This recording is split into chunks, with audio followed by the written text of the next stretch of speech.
On Tuesday night, in Game 2 of the Eastern Conference Finals, Cavaliers star LeBron James nearly overcame a focused, disciplined Boston defense with 21 first-quarter points and a 42-point, 12-assist, 10-rebound triple-double.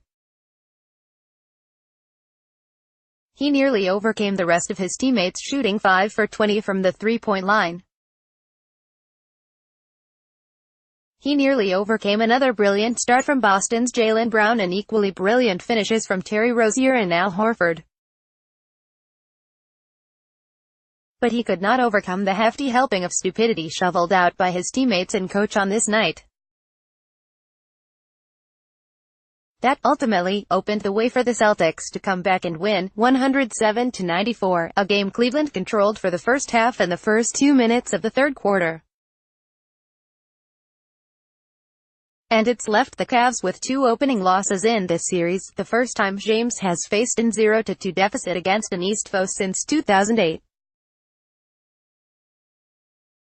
"I'm going to go home tonight and see my 3 kids, see my family, recalibrate, see my mom," James said after the game. "I think I'll be fine. I'm not going to lose sleep over it.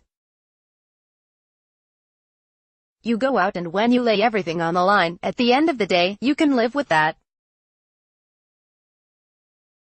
I'll recalibrate as far as how I can help this team continue to be successful, how I can do some things to make us be even more complete."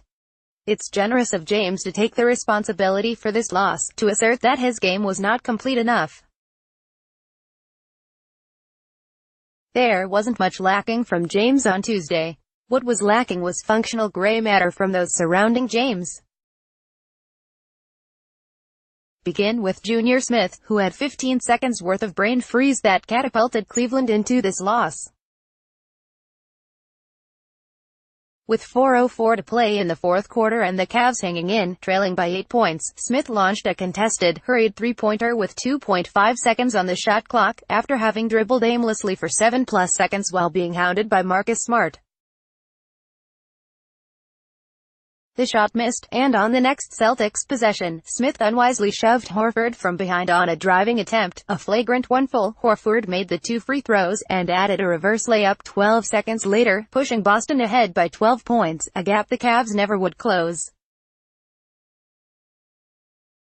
Smart confronted Smith after the play, which not only got Horford fired up but got Smart amped up and ignited an otherwise nervous crowd. "It was a dumb play. I just looked at it. Al is a defenseless person," Smart said. "He's in the air. He can't control how his body goes, and he's not even looking, and you go and take 2 hands to the back. That's a dirty shot. You just can't allow that to keep happening." Marcus Smart had Al Horford's back. angrypic.twitter.com/Q18inquest, SportsCenter, @SportsCenter, May 16, 2018. "That's not the first time Junior has done some dirty stuff, especially playing against us. He's known for it, especially playing against us. We know that." There was also the matter of why Smith was still playing at that point. On the night, Smith was scoreless, going 0 for 7 from the field. He should not have been on the floor at all, not when the Cavs needed scoring. But Coach Tyrone Lue stuck with Smith for 27 minutes, giving just 21 minutes to Kyle Korver, who had 11 points and was 4 for 8 from the field, 2 for 5 on threes. Lue was asked about that less-than-stellar decision.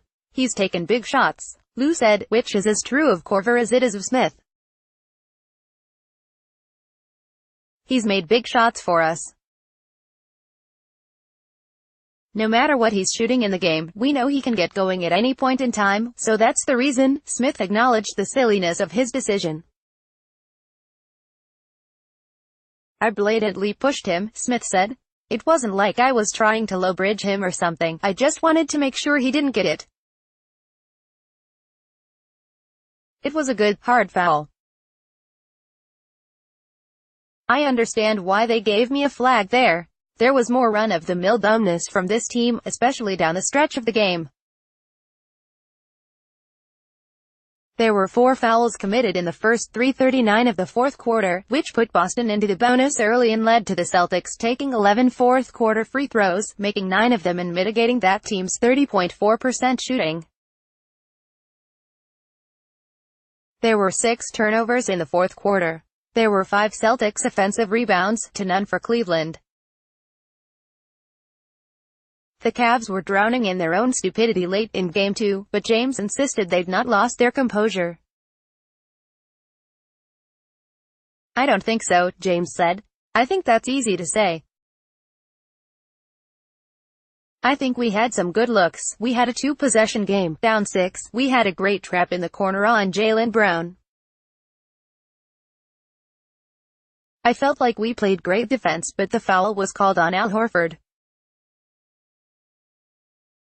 He goes and makes 2, we don't score, and it kind of sent it back to a 10-point game after that. It got back to 10 points, though, because of poor decisions made by the Cavs in Game 2. It had the makings of a James masterpiece in the first half, the kind of heavyweight punch Boston coach Brad Stevens had warned about on Sunday night.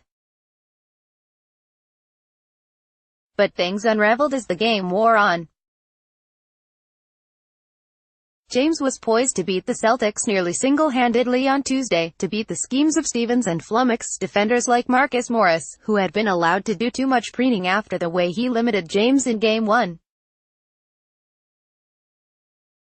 James overcame all that. We all expected he would. But ultimately, against a Boston team that continues to impress, even James could not overcome the dumb plays of his own teammates.